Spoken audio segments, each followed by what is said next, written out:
morning, everyone. Good afternoon, good evening. Welcome to Laugh and Learn. We're going to have a very interesting show today. You guys are the guests, so you guys will weigh in on the topics that we're going to talk about. We cannot get away from, it was a slow week. Thank God that I'm back home. I went home to get clothes made because I'm coming for you, stage. I see you guys in Wilmington, Delaware, March 27th and 28th. So if you have not gotten your tickets at House of Laughs, you need to, because girl and guys, ooh, we coming through. I ain't been on stage in a year, so let's see what I got. Outside of that, what's happening in the news, Lori Hogan? Listen, it's been a lot of stuff happening in the news cycle this week. I think we've got a lot of topics. Well, before you get to, I know what you're ready to talk about, but before we go there, let me go on the defense of my guy, Cuomo. Before we do that, we got to say Happy International Women's Day. Happy International Women's Day. You know, we always acknowledge women on this page because we on this platform because we adore women over here. Yes, we do. We do. Okay, but now you can go ahead. Sorry. Okay, so I want to acknowledge the fact that I know that the attack on Andrew Cuomo, I don't know personally if it has any validity, but I really feel the conspiracy of because he stood his ground about the whole coronavirus, the way he handled it in New York, the way he stood up to the Republicans and to the Trump administration. I think this is just retaliation on him, and I'm sorry. He may have inappropriately touched somebody on the shoulders or whatever, but y'all making it way more than what it is. And if you're a 23-year-old and a 60-something-year-old or proposition you, if you take the money, that ain't no trick. That is called a business transaction. I'm just saying shit, because y'all all coming out against Andrew Cuomo. Leave Cuomo alone. Y'all better be glad that Chris, they got a cap on Chris, because you know Chris is gangster. Chris gonna say how he feel, but he can't. They got Chris on lock. He can't freestyle. He's very overprotective of his family. Listen, I'd like to say this. It is International Women's Day, so we are not going to deny any woman's experience, but I think that the investigation should happen. Let Letitia James do her job. I don't think he needs to resign as of now. No, definitely I don't agree with that, because we've had several, individuals on the other side of the aisle. Case in point, Trump. He had the whole Access Hollywood tape where he was, blatantly admitting to sexually harassing women, and he still was able to keep, his seat in office. Not comparing the two means. I think that let the investigation happen. Because I think the one thing that Cuomo's doing that others really haven't is he's apologizing. He's saying, if that's your experience and if that's how I made you feel, I apologize. It wasn't my intent. So he's not necessarily admitting his wrong, but acknowledging the experience that these women have, I think is very responsible and compassionate on his part. He didn't admit his wrong, but that apology was weak as a old lady's chair, baby. Well. Oh, I saw that apology. It was like, I'm reading these. And what I did not like about it was that it made they made him seem like they forced it. To me, it felt forced because those Cuomos stand their ground and say how they feel and don't back down. But he is in a position where he does not want to not be the mayor of New York. The governor of the state of New York, and I get that. But just what you just said, that was a great point that you just said. And he said on his apology, y'all voted me in. I'm not stepping down. Right. We said this about Lori Lightfoot a couple of weeks ago. Yeah, the country, the state of New York voted for Cuomo. So even if y'all got 25,000 people that's upset with him, them 25,000 are not going to outweigh who all voted for this man. So y'all need to just deal with it. I'm like you, Lauren. Let the investigation play out. Pull out whatever stops y'all gonna pull out, because y'all know it's all a conspiracy scam. But I'm team Andrew Cuomo until it comes out, and I'm sick of them. All these women coming out now, child, they came out against Trump. And I'm like, Lauren, Trump did lose his job. So I don't know. I just think it's a very sticky situation. And until proven guilty, I'm still team Andrew Cuomo. So yeah, I agree. I think that, everybody is innocent until proven guilty. And I hate to go here, but I am a little skeptical. Because one woman that came out today is a known, adversary of Cuomo. She and Cuomo have had issues. And she came out today. Again, not denying anybody's experience, just, expressing my transparent thoughts. I'm a little skeptical about that. And then one accuser also said that, she was sexually, harassed by Cuomo. And one time he hugged her and she could tell he was aroused. And I was like, well, how could you tell? What does that mean? So I need a little more receipts, a little more, He had of a story. Oh, That's what I'm saying. Did he have? He had a Woody laid up on her. She knows she liked it. I don't know why she front. I don't know why she on front and just say, "Oh, I felt that monster on me." But if that's the situation, why don't you say that? Why don't you say that? I could felt that. I felt he was, erect when he hugged me. She's saying I could tell that he's aroused. My thing is, well, how and could see you tell? that's a touchy subject, because that's a person who can get aroused and be standing, because I know the difference between sticks and stones. I'm a stick, not a stone.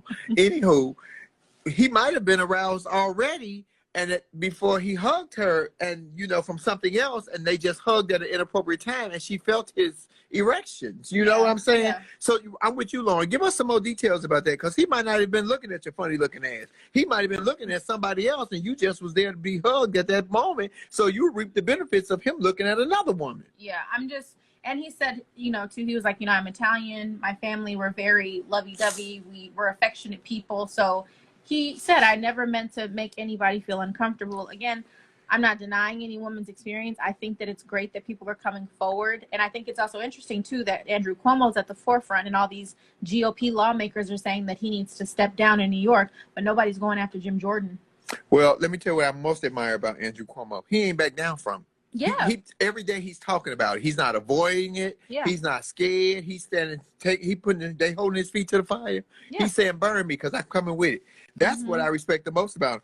Okay. Y'all weigh in on this. What y'all think? Especially if you in New York or in that area. Y'all let us know what y'all think, because I'm sorry, I'm still Team Cuomo. Let's talk about Meghan. Because Lauren wants to talk about it. I sure do.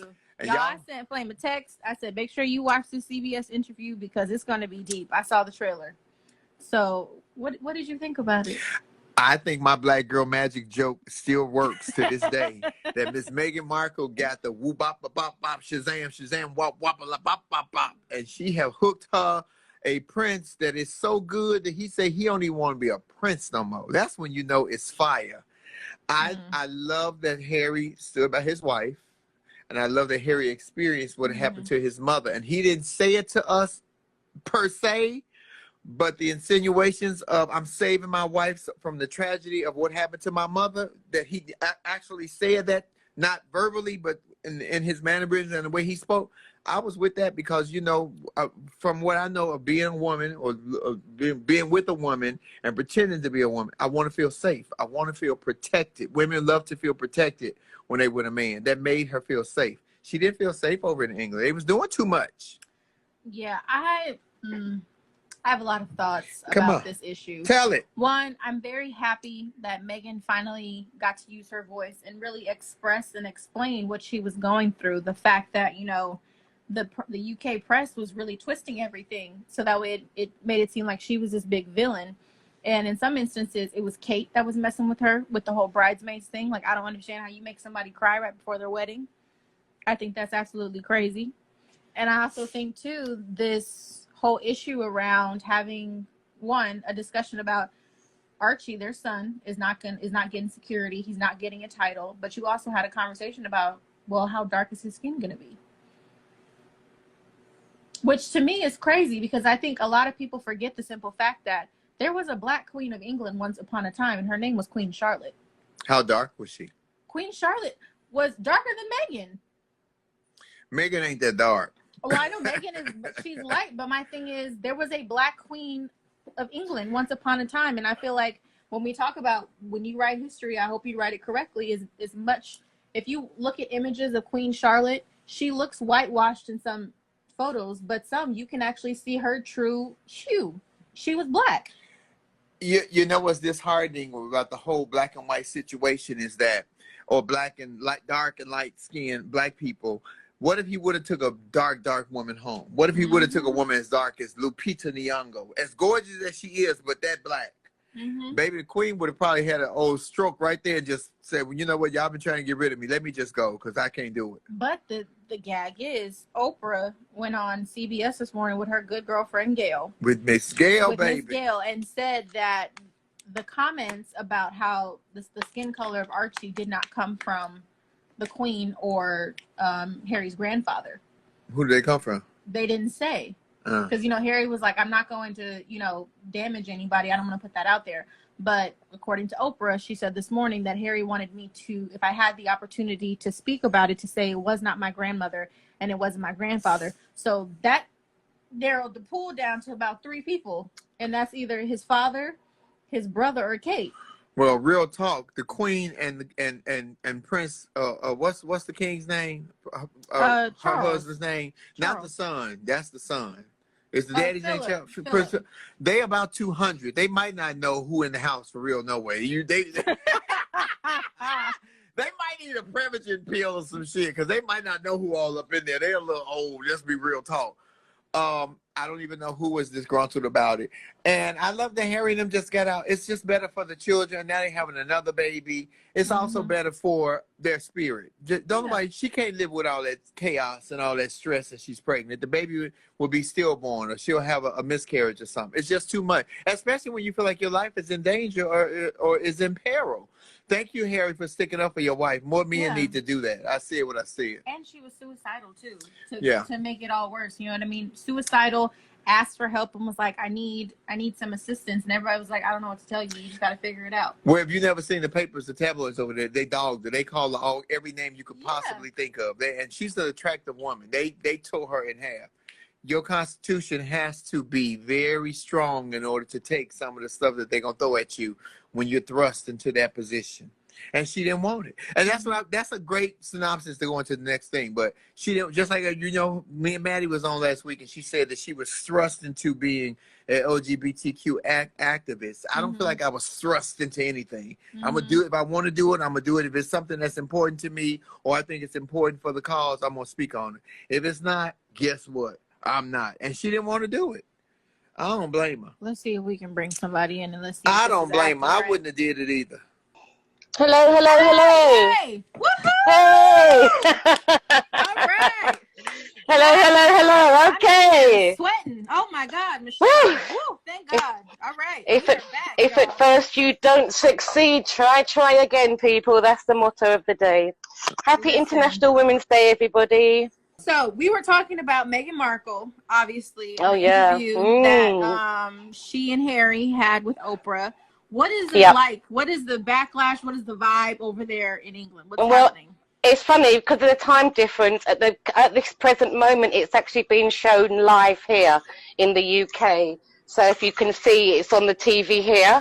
So England are just seeing the interview now. It started about half an hour ago. But we've had obviously little snippets from when you had it yesterday from the American media.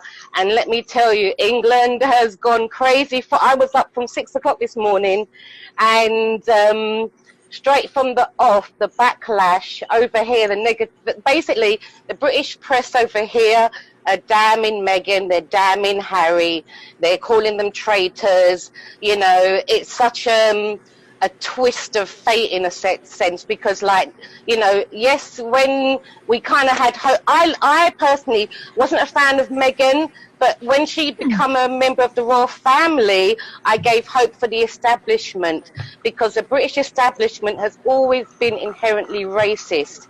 The problem is the British establishment will never acknowledge that.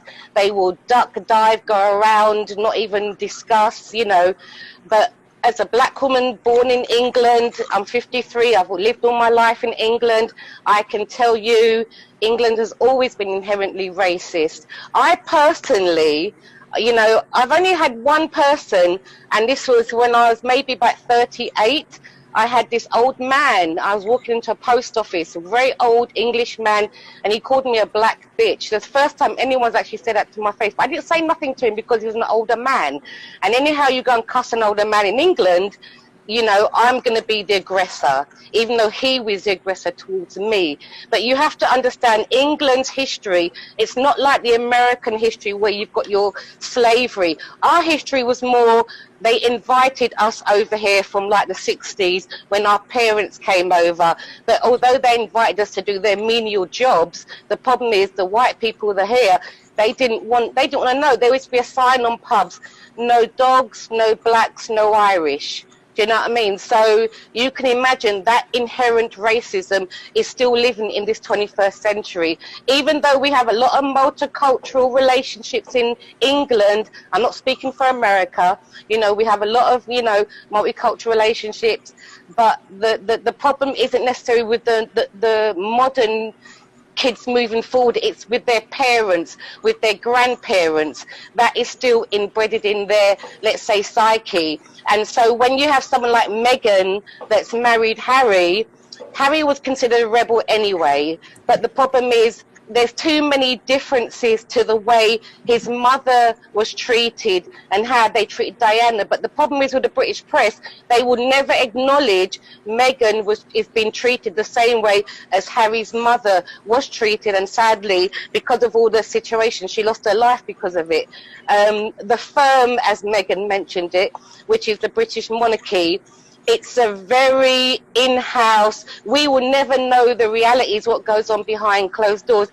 And let me just say, as a black woman, I personally have been to Buckingham Palace 3 times. My dad was given an MBE, a member of the British Empire, back in 2012. I've met the Queen personally. I've met members of the royal family due to my job. But the problem is, when you meet them, yes, they smile, they will shake your hand. That's the publicity side of it.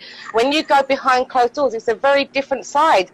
And you remember, Meghan was one royal. You don't forget, you also had Fergie. Ferguson, she was married to Andrew. She had issues with the royals. She went to America. They damned her in America. I just hope that, you know, the problem with now, I keep saying at the end of the day, you've got 2 issues. You've got Harry and Meghan. They are family.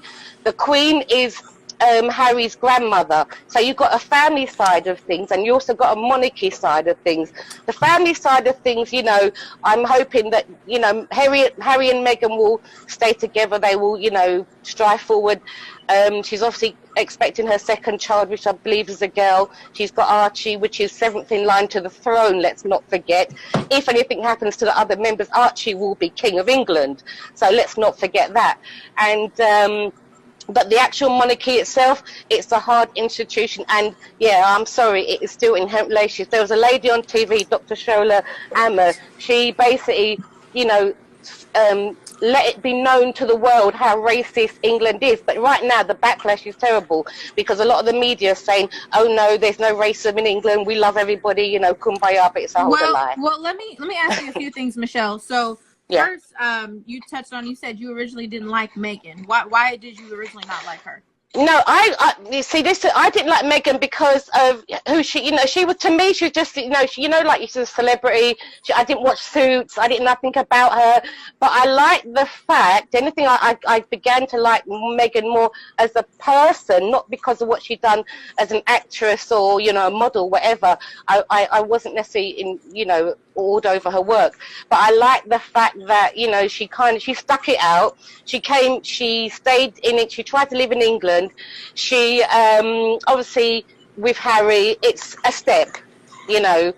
Okay. We have to, in England, we have to claim what we claim, and for us, she was, you know, although she's mixed heritage, she's still a black woman. So for us, it was a step forward that, you know, at least the monarchy has maybe opened up the doors for a biracial relationship.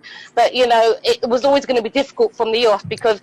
Yes, before, when they were dating, the media was very negative. Then they got married, everyone loved them. And then once they decided to say they're going to go and live in Canada first, then move to America, that's when, you know, people over here called them traitors and everything else. When she has this baby, Michelle, this little girl, yeah.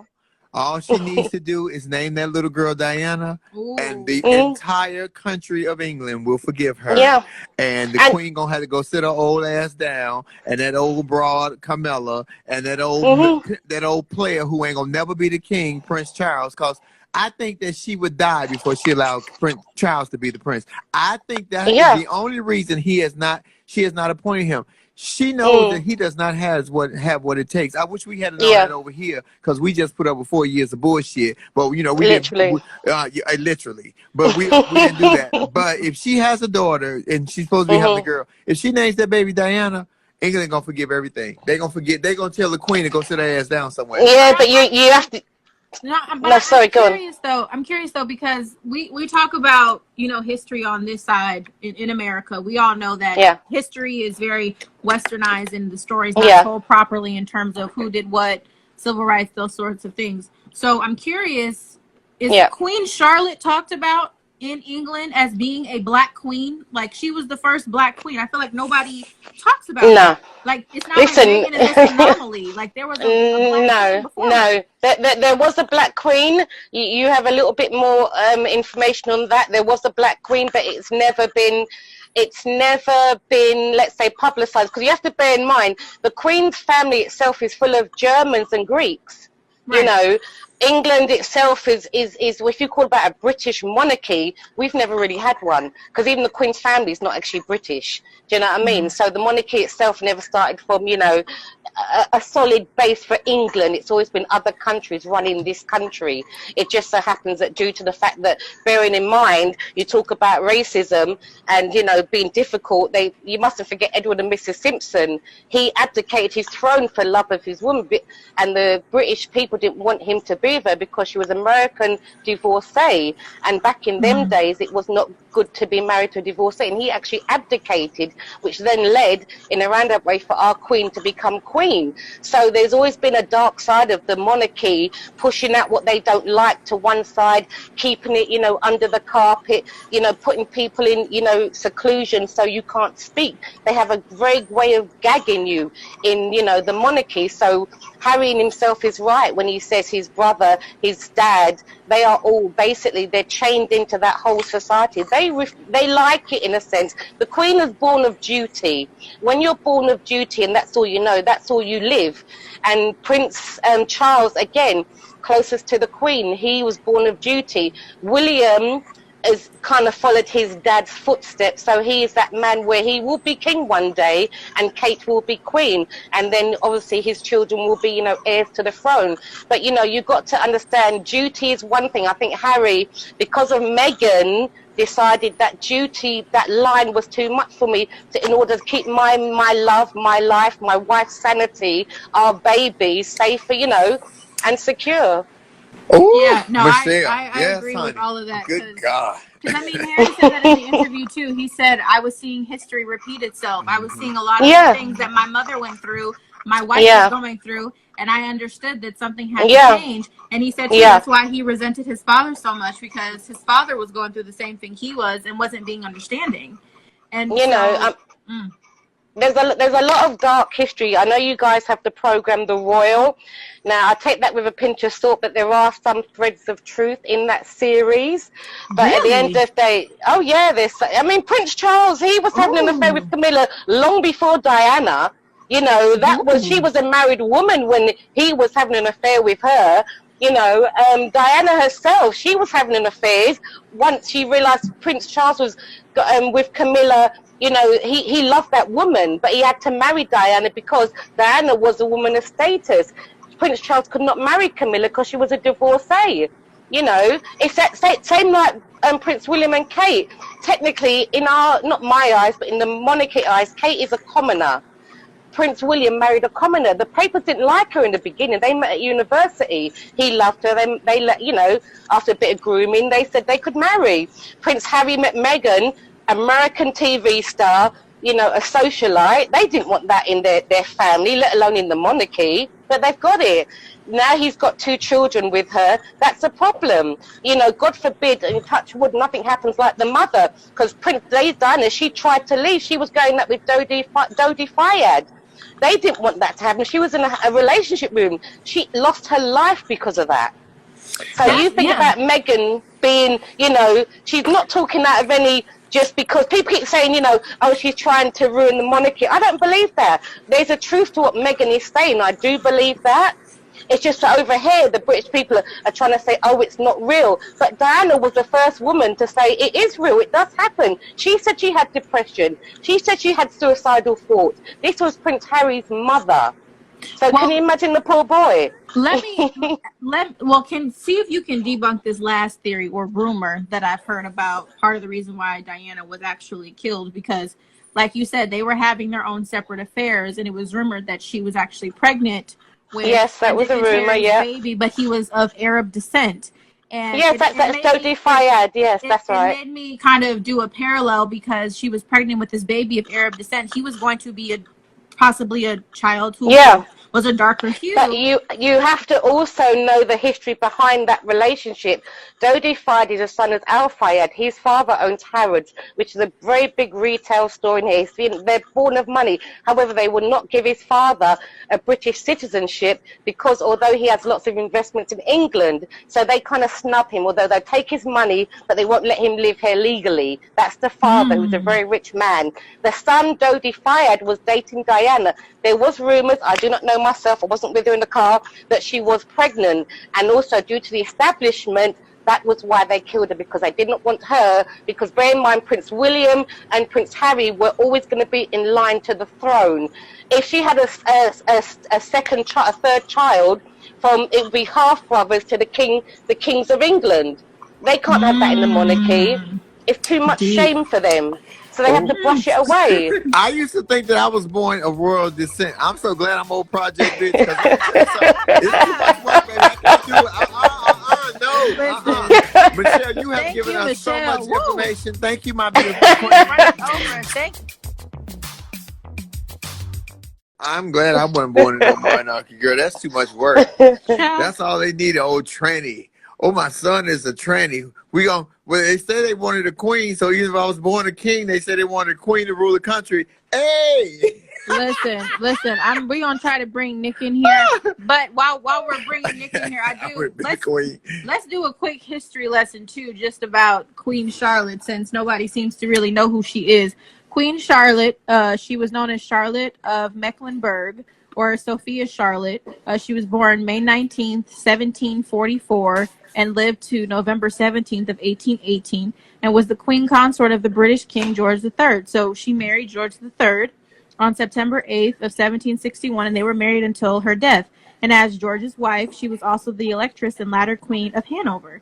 So it's shocking to me that, similar issues that we face on this side of the aisle in terms of, history not being told properly is the same thing that's happening over in England because, like I've said before, Charlotte was black. They've said that North Carolina, that Charlotte was named after Queen Charlotte. And then also, too, I don't know if you guys have seen the series Bridgerton, which Shondaland just created. That queen in the series is black, and her character is based off of Queen Charlotte. So, anyway, Nick, welcome. Hey, guys. We got you here. Hey, it's been rough. Know what? Just so you all know, we were all here. We could all see you all, but you all were not hearing us for some reason there. Yeah. I don't know what happened. I updated the app. Everything works now. You also mentioned Diana. William already uses Diana's name and baby Charlotte's name. So they've already used Diana. You just can't use Diana as a first name. It's not the first name. No, it can't be the first name. That's not allowed. But they already remembered Diana with baby Charlotte. So that's like. Let me tell you something. Harry and Meghan do what the hell they want to do. It'll be the first name over here. It might not be the first name over there, but it'll be first name over here. And I think it's good too. And even, watching the interview, they said that things feel more normal now. Like they've come out and said that the Queen, they have a great relationship with the Queen. Harry praised his grandmother. Meghan praised, his grandmother and said that she's very kind and they don't have to worry about formalities and everything, that the relationship has gotten better. But he talked about how his relationship with his brother, Harry talked about his relationship with William is strained and how his father stopped taking his calls at one point, and there's a lot of healing and mending to do. So in a lot of ways, I think that maybe this whole skin color conversation with the baby is maybe stemming from the father because of maybe past whatever relationships he had to deal with Diana. That's what I'm really starting to conclude because they narrowed down the scope. Oprah narrowed down the scope for us. So, and what's funny with that? What's funny with that, and work with me here and follow my logic. I didn't even, and I know color and everything is complicated and nuanced, but I didn't see her as a black woman initially. In my view of what black women look like she, Rashida Jones, Mariah Carey, black woman isn't the first thing that comes to mind for me, only speaking for Nicholas. So if you're offended by that shade of black, somebody like Naomi Campbell didn't have a chance, because I'm thinking at least they are more appeasing to many. I have never been confused for anything but black. But Flame and I have still been places where people are like, well, Flame, what is Flame? Flame, you're what and what? And no, you know what I mean. But I've never had the luxury. I've always been, he black. I've never had the luxury. But here's the kicker with black people, even with light skin, because as bright as Lauren is, Lauren could get with a black man of just a brown, your color brown, but maybe the great grandmother or something. With black people, the kid could take on that pigmentation because sometimes it comes through the lineage, not necessarily right from the parents. So I'm sure that they were afraid of that. And if the next baby comes out, because the mother is brown. Meghan Markle's mother is brown. Yeah. The daddy white, but the mother is brown. If that baby come out brown, bitch, you think they mad over there across the pond. Let that baby come out looking like Kizzy. Baby, understand me when I tell you that baby the queen gonna start kicking the shit out the cat and everything else. Well, we've seen instances. Well, there's instances of that in my family because like my grandmother is from Mexico and she's the darkest of the bunch. Her whole family really is of a lighter hue. They're more like my skin complexion or a little lighter, but she was, known as the black sheep of the family because she was so dark. And she was ridiculed a lot for it to the point where she didn't want to, do things like pass her heritage, her Mexican heritage along to like my father and his siblings. Because in my father's the example too, he's the darkest of the bunch as well, considering his two parents are very, very light. So, and I mean, even if we look at celebrities like Tia Mowry and her husband, Adam, the son came out Adam's color, but their daughter she's got some melanin to her. So you just never know what you're going to get. Yeah, race is so nuanced, but in deference to the queen, I will give her a pass that she may have feared that baby come looking like Nicholas. And she's like, what just happened? That would have been a tough one to explain. But they said it wasn't her though, Nick. They said it wasn't the grandmother that made the accusations. Yeah, not only that, we're also finding out, that's true, it wasn't the grandmother, that the grandmother really doesn't run things, that she too, in many ways, is a victim of the firm. I just told y'all her and, what's the husband's name? Philip is about 300 years old between the two of them. They don't even know each other. They just walking past each other all day thinking they butlers and shit. The hell? They don't know each other? Child, okay.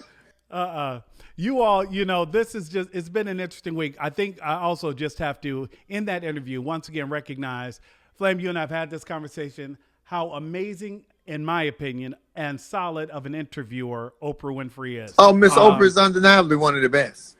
Oprah, I still say this, Brian Gumbo, just two of the best. And I just think that Oprah did that interview with such grace. And I never felt like it was a setup or a gotcha moment. I just think that it was just delivered and done so well. The only thing I could have done without, and this is just me, you guys, I think chicken coops are the nastiest thing. Like I didn't need to see Oprah running around the chicken coop. That bothered me. And that stuck with me. That stuck with me. Why? Was you afraid she was going to wash her meats? My mother grew up with wild chickens running around as a little girl, and she talks about how my uncles would take a chicken and just snap the neck, and they would eat that chicken that night. And I'm like, Mom, I would have preferred the chicken that walked across and just died on its own. But that's how they killed it. And literally chickens running around with a broken neck. Did you see that? Did you experience that happening in front of you? Okay. No, I did not. But my mother grew up. As much chicken as Nicholas eats, if Nicholas would have saw that nigga would have never ate another piece of chicken again. I eat chicken every day. I will honestly say this. If I had to slaughter and kill my own meat, I probably would be a vegetarian. I probably would. Yeah. Well, don't come to my house because I'm shooting everything if I'm hungry. Shit. Well, let me just say this about Oprah. I feel like, and there's nothing negative it might be negative to say about her, but I feel like in a way she's kind of trying to also redeem some of the things that she's done in the past with some of her ventures. And I'm talking about like the Michael Jackson thing, and she kind of went after Russell Simmons, and I think I'm glad to see that it seems like she's almost kind of on this path of trying to bring light to things in terms of this whole Soul series that she's doing in this interview. So I'm kudos to Oprah because I was feeling a little indifferent about her for a minute when all these sexual assault scandals were happening, and she kind of really didn't speak on her friend Harvey Weinstein. So I'm glad to see that she's kind of trying to shift the trajectory of what she's doing. You know what's funny about that? There was a whole lot in that. But wait a minute. You know what? You know I what? kept it ambiguous. You know what's funny about that, Lauren, is only black women attack Oprah about that. Only one. But she was wrong. Only black women. Only black women attack Oprah about that. Absolutely. But she was wrong. Well, I'm not saying whether she was right or she was. What I'm saying is that only black women attack her about the Harvey Weinstein, about the Russell Simmons, about the Michael Jackson. Only black women. And maybe a couple of black gay men, but mostly only black women. Because, and I don't know what that is, because at one point in time, Oprah was women's hero, you know, but then she broke off. So you have to look at how the time when she started off, she was an AM Chicago, little fat black bald head lady in Chicago with the oversized sweaters and woo woo woo. She grew. And Oprah grew quickly and caught on, and then the white women caught on, then black women caught on, then everybody loved her. Then Oprah went through a channel phase where she discovered her blackness and who she was, and then black people were saying that she was too white, and white people were saying that she was going a different direction. I'm telling you, you can never please everybody, but what I do like about Miss Oprah Winfrey, Miss Okra, girl, Miss Oprah get the big guests to come in. She make you feel so comfortable. You want to sit down and have a conversation with Oprah, kind of like T.T. Jan. You just want to tell her everything. Now, personally, Oprah, I wouldn't tell you everything. I'm gonna tell you what you need to know. We're gonna keep it pushing. And you didn't have no heels on. You would sit down. You could have had some heels on, girl. No, I'm just saying that to say I'm liking the trajectory of what she's doing now, because I was looking at her a little sideways, and if it's just us black women that said it. It is. It really was only black women that helped. I think she was very wrong, especially with the Michael Jackson thing. It came out, it wasn't true, and that's why HBO pulled it. Can I just say that I'm so glad that I never watched that. Like you said about snapping the neck on the chicken, I never wanted, and I made jokes about Michael Jackson at the time because it was just what we did as comedians, because that was what was in the news. That's what you do when it's in the news. You make fucking jokes about it. But I never thought that he did anything with those children in a sexual capacity. I really never thought that. It just, some shit just don't sit well, and that just never sat well with me. But I'm glad I didn't watch that thing, because I didn't want that negative connotation in my head, because I will never not listen to Michael Jackson's music. I will never not listen to R. Kelly's music, because I know who they are. I know. I'm sorry. I know what R. Kelly did, but his music is great. His music brings people together. I'm not knocking his talent. I'm talking about who he is as a person. We ain't talking about that nigga's talent. I would leave him with my daughters or nothing, but the deal is, I don't know any adult, some strange man you would leave your children with. You know what I'm saying? So I think there's that to be tied into it as well. Michael Jackson, just to put a button on that, I totally agree with you, Flame. Like I will die a Michael Jackson fanatic. Like I loved Michael, so but touching on that, I do believe that everyone who claims to be a victim deserves to have a space to be heard. I really do. And their experience to be acknowledged. Yeah. No matter how, how tragic or how, minute somebody may think it is, I think you always have to acknowledge somebody's experience, no matter what it is. And that's what we were talking about even with Andrew Cuomo and these women. Well, I got a question. And if I sound stupid, just please slap me if I sound stupid. I want to know what is the measure or equation of rape or inappropriate touch? We hug, Right. My penis may lay on Lauren's leg, because Lauren know I'll never wear no drawers. You know what I'm saying? Yeah. Is that a sexual? You know what I mean, Lauren? Where do we say it's not? Kendall is here. What if Kendall was on the phone talking to his girlfriend, and they were having an in-depth conversation, but we were all leaving, and he hugged Lauren, and Kendall's Woody was laid up on Lauren's thigh? Would Lauren go 8 years later and say, "Oh, I was sexually harassed"? The hard dick wasn't even for you. That was for somebody else. I remember a colleague of mine saying once, and I think that we overcomplicate it. It's simple. If you wouldn't do it to your mother, don't do it to someone else. Yeah, it's ridiculous. It's too much. I don't think that anytime you have, and unfortunately, I do believe the onus of professional and personal responsibility lies with the person who happens to be that person's supervisor. You don't get to, unfortunately, move in a space in 2021 where you're not aware that the dynamics have changed. Women are no longer sitting back, allowing you to touch and grab them just because you didn't know. Well, brother, you need to educate yourself, because women are speaking up and they're not having it anymore. Well, Nicholas, I never was you. Look, you work in the news, you work in media, and I know you. And I'm speaking your personal business. Everybody know it in damn way. You don't never. You always free balling, and you are a very well endowed man, Nicholas. And so when you hug, you have hugged me, and I felt your shorty tapping me on my shoulder. I'm like, wait a minute, hold on. We're not having this conversation. No. But what I'm saying is that. What if you go back to when y'all go back to the newsroom and it's a new lady there, you hug her and she feel you on her and then she says that you sexually harassed her. This is what I'm saying. It's not even about that. Somewhere it has to draw the line or everything is gonna be inappropriate. You can't fucking say hello to somebody. Oh, you look good. Oh, you look good today. Oh, so you telling me I was ugly yesterday? Everything you know what I mean? You just never gonna know how to take a damn compliment. Well, Flame, last week you looked really good. I look good today. Shit. Yeah, I don't know. I think in a lot of ways it is getting a little out of overcomplicated. Oh my God, it's crazy. Because my thing is this: like, if somebody reaches out for a hug and I don't want to hug you, I give you a polite shoulder tap. We're not even gonna do that. Right. So, and if I oh shit.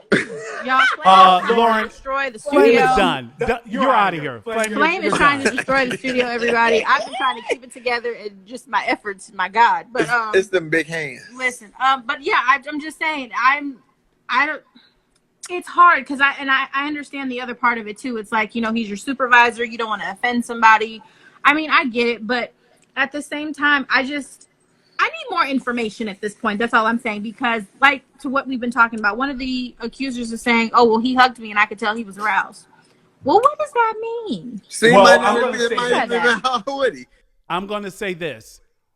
I think that investigation will play itself out. My simple idea is this. This is what I believe. That if you are in a position where it could even possibly be misinterpreted, it would behoove you to operate with the most reserved behavior. That's all. I have supervisors who do not even meet with people one-on-one. There's always someone else in the room. Just because things have just changed. And I would just suggest that Governor Cuomo, who has supposedly, according to reports, a history of running an office that is full of machismo and has been super aggressive, whatever that means to different people, should have seen this coming or should have known that this could be a problem. So I don't believe it came out of I ain't gonna agree with that because first of all, when you said that if I got to work with you, I don't want to be at work doing my job and have to be on high alert because of your overly sensitive ass. Not you personally, but that I'm worried about whether you're gonna come out. We cannot live like this. This is why everybody is already on 2,000 right now. Everybody is on edge. Everybody's got a nail up their butt because we've been stuck in the house for a year. Mm-hmm. Nobody can work. And now all of this, we got too much time on our hands to find petty. And we find in every piece of petty we can. Some of us need to just shut our internet off because we keep finding shit that ain't there. You keep trying to create shit that ain't there. I don't know how I'm going to feel at work, but I don't want to walk around and be like, I can't say to Lauren, hello, good morning, beautiful. Oh, my God, he offended me. He never calls me by my name. He calls me beautiful or sweetheart or the dumpling pie. Bitch, I may say anything. Shit, you know my ignorant mouth, fan. What's up, pimping? What's up, bruh? Y'all not offended, you females especially. You ain't offended by another woman or another dude calling you bruh. You damn sure ain't offended by no man calling you sweetheart or cutie pie or miss lady or baby girl. See, find out what you gonna be mad about first, goddamn it, and then come over here with that bullshit. Oh, y'all getting my nerves. Let me just scratch my wig. But Flame, I think things just change, and I just think that Governor Cuomo really should. In many ways, again, be open to this investigation, and we'll see how it plays out. He's been very open vocal. To it, and he said, if I offended somebody or made somebody feel uncomfortable, I apologize. And I think that's very important. You have to acknowledge somebody's experience. Mm-hmm. You can't. He's not denying anything, but he's saying if I did something, it was not intentional. This is my background. Lauren, at one point, he supposedly said to the young girl, have you ever had sex with an older man? Lauren, I think that's a little inappropriate. I mean, but that's if he said that though. Like if he said that, that's fine. But I'm just saying I think it's convenient that, Cuomo is becoming the sacrificial lamb on all subjects, from COVID to now sexual assault. But you got people like Jim Jordan, who has so many sexual assault cases against him. Nothing is being said about him. Nobody's calling for him to resign. Or that he knew wrestlers were being molested or sexually assaulted, right? And with Governor Cuomo, you know, I think the biggest caveat in all this is that, do you remember, you all, let's go back maybe 6-7 months. Do you remember how people were saying we should replace Biden and it should be Cuomo on the ballot? Do you all remember how people were so in love with him? Can you imagine where we would have been because Democrats are fickle. We've talked about this, how they're gung-ho and then they forget the next shiny object, right? That if we're putting Cuomo, who we want to resign, in the same box as Al Franken, who, in my opinion, I don't think is anywhere near this. I think that we're all over the place on what is and is not something that is a fireable offense. I don't know. I'm just curious to see what the AG ends up saying. That's where I am on this issue. I bet you Andrew at Cuomo at home, he'll tell you, he cussing like a sailor, baby. I know he cussing everybody out. Mm-hmm. First of all, I ain't gonna never get mad at him about asking somebody in their 20s, has they ever had sex with somebody younger than them? Because guess what? I ask that question all the time. Well, on that note, let's take this opportunity to segue, because we just mentioned Joe Biden. Nick, do you want to introduce the phenomenal or momentous occasion that Biden had this weekend in terms of working on exciting a new executive order? All right. That's right. We were talking about the voting. In fact, we were talking about how President Biden has signed an executive order directing U.S. agencies to promote voting access. And this falls on the anniversary of Bloody Sunday, when Alabama state troopers brutally attacked peaceful protesters fighting for the right to vote as they crossed the Edmund Pettus Bridge in Selma.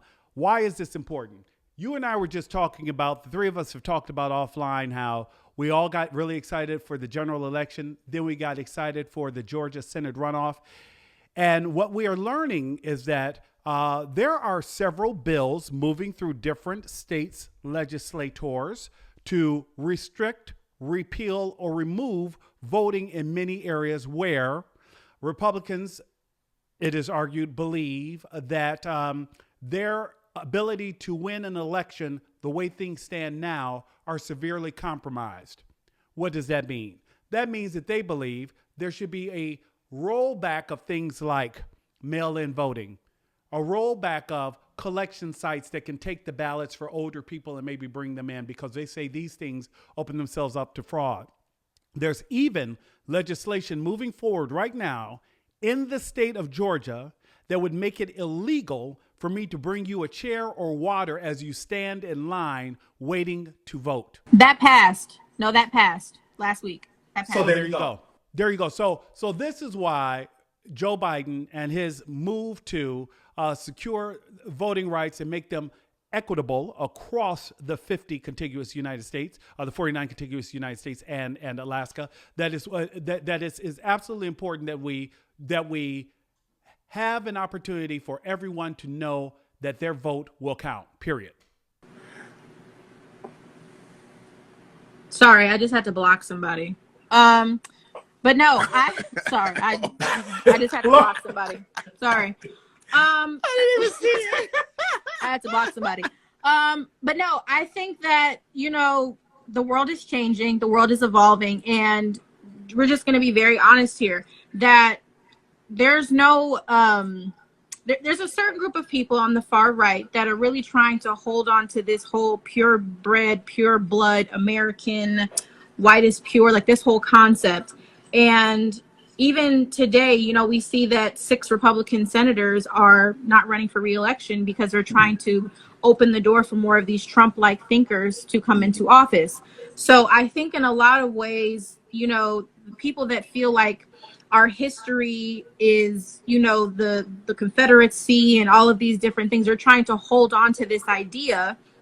And these are a lot of the Republicans that we now have in the House and some in the Senate as well. We talked about, Marjorie Taylor Greene. They're trying to hold on to this concept. And through that, they're like, well, you guys are trying to learn the system of how voting works because we suppressed you all, people of color, for so long. we've got to put some more, bills in place to get that control back, because they're really losing the control in terms of voting, because you've got people like Stacey Abrams, you've got people like Common that are going on the ground. You've got all these different influential figures that are really starting to educate people and allow them to understand, just because you were incarcerated, you still have the ability to vote. Just because this happened to you, you still have the ability to vote. These are your rights. People are learning the system. People are understanding how the system works. And these far right individuals, whether they be political figures or not, are upset about it. So they're trying to figure out how we can maneuver so that way they can still hold on to this construct of we need to stay in power. And to Flames girl, Amy Coney Barrett just heard a case, and she shot down the Republican attorney, the attorney fighting for to change and limit these rules. She's like, so exactly what problem are we solving that does not exist? And so they're just struggling to answer that. And it's interesting, because the simple truth is this: I genuinely believe you have those who are watching the world change, Lauren, like you just said, and are uncomfortable with that change. It can't, in some cases, I don't even know that they know that their lack of willingness to accept the browning and darkening of America, to not even hear and want to give those people, like, I think they're fine with me, you and Flame, if we stay in our place. But I think that, talking back and wanting to be heard, and now you're like, wait a minute, you don't get to touch me without my permission. Whoa, wait a minute. I don't have a place. So, no, you do have a place. There are people who are fighting for you, even if you're not fighting for yourself. Now that's the truth. But by societal standards, though, I could agree with what Flame's saying. She doesn't have a place. By societal standards, if we're going to really talk about it, I ain't got a place. I completely disagree. Society is. I think strong black fathers always have a place, and because I didn't have a father growing up, so I forget all that. I'm talking about the That's what I'm talking about. We ain't talking about the father. I'm talking about this girl. Please, are you kidding me? I ain't got a place as a black person, baby. Let me tell you something. I need these people to stop thinking that anything is purebred. Ain't no more 100% pure Aryan shit, because your great and great granddaddy could not stay his ass up out of Mammy Bells, Kizzy Sue, Becky Ann, or Whoop the Duke this room, and they hadn't even had their first period. They was in there raping those children. It started in lineage back then, so they was raping the kids, and then they was making the kids so they could have a baby. They was having their own baby. So ain't no pure shit. We all mixed up with a little something. Just a little bit, though. But I think what you're saying, though, that's the ideal, the construct of that is slowly deteriorating, and it's scaring a lot of people. That's what it is. Stacey Abrams is working on a new project now. I believe it drops next week or so, Lauren, talking about the voting and all of that, and we are still working. Black folks that's on here that's listening. Baby, if you know somebody that's 17 or going to be turning 18 by the time it's time to vote, get them registered now. Make sure you follow all the guidelines, because they're running a scam like you never believed. That they trying to do, is it 143 or 134 laws to change it to make, if we thought voting was difficult for us before this last time with all the cheating, this next go round, they trying to pull a cat out of a hat. Hear me when I tell you. And they are. And I believe this what I believe. Nobody else agrees with me on this. If they don't, I'm not talking about them. I ain't asking them yet. I'm talking this new to them too. I think that they put some shit up in y'all in this vaccine, and when they push a button, y'all ass gonna become zombies, and they're gonna be able to control y'all, and you're gonna vote the way they want you to vote and do what the hell they want you to do, because you are under some kind of I don't want to be under I want to be like Keisha in the projects. I ain't doing that. Fuck you. Please pay attention to the voting rights. When I tell you that he already putting the messages out, 2022, I'm sure they're going to drop the names of who doing it. We got to come out for real. But now they're changing so many laws. We got to make sure that everything is, all the I's are dotted and all the T's are crossed, because they're going to try to shut us down. And honestly, Nick, do you have any other thoughts on this? Because I'm going to go off script here. No. Well, I do want to go off script, because I think that a great example of government persecution, I know this isn't on our list of topics, but I don't know if you guys have watched The United States versus Billie Holiday on Hulu. Nick, have you watched it? No. I encourage everybody to go and watch that. I know Lee Daniels, people say what they have to say about him in terms of directing and his place in Hollywood, but I think that it's a film that needs to be watched because it literally talks about the latter years of Billie Holiday's life and how she was really persecuted by the government for wanting to sing a song called Strange Fruit. And history lesson, Strange Fruit was basically about all the lynchings that were happening throughout the South, and how Strange Fruit were the black people hanging from these trees. So if you haven't watched it, please go and watch the film. But she was being persecuted by an individual called, his name was Harry Anslinger, and he was a United States government official who served as the first commissioner of the U.S. Treasury's Department of Federal Bureau of Narcotics.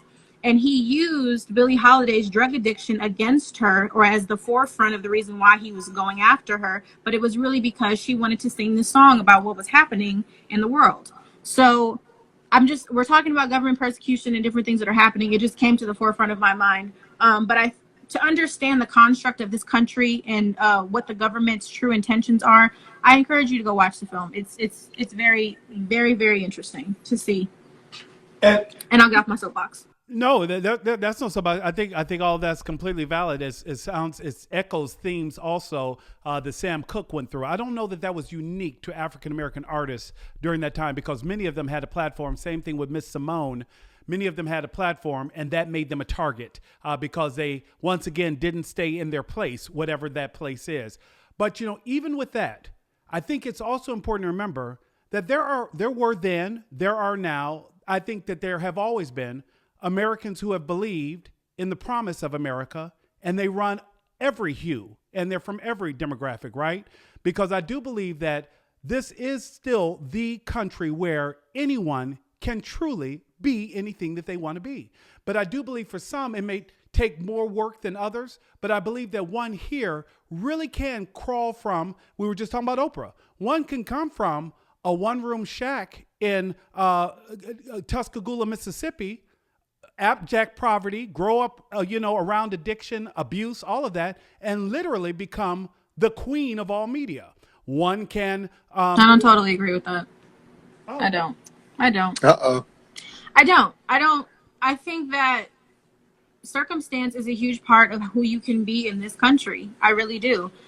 Are some people lucky and blessed? Absolutely. But I don't think that we can sit up here and say that this is the land of the free and of equal opportunity, because that's just not true.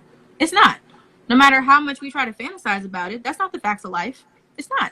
Oh, okay. Land of the free. Y'all wouldn't be talking about that. Chauvin. What's his name? Chavez. What's the man there who killed George Floyd? Yeah, that one. Land of the free. What is going on with his case? They saying that he's not going to get a fair trial. I think that I personally think they will have trouble seating a jury that is impartial. For George Floyd. Yes. Yeah.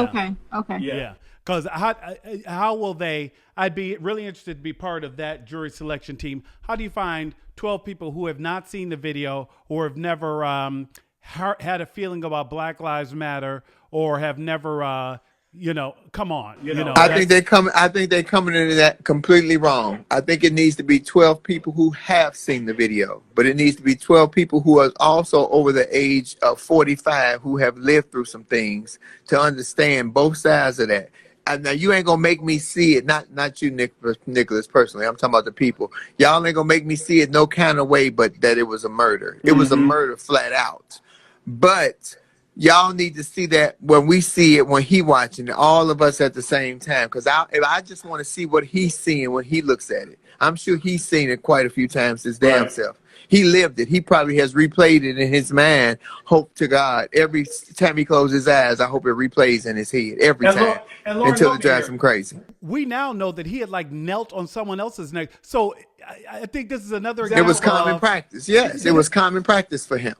Why did this time get me in trouble? What happened? Because it went viral. That's why it went viral. Exactly. Yeah. It went viral. It needs to be 12 seasoned Americans that have seen that video or that have lost children to or a loved one to, not just police violence, but any kind of gun violence or any kind of victimizing or something, and they need to judge him, and they can judge him fairly. There's only one thing to judge him on: he's guilty. Period.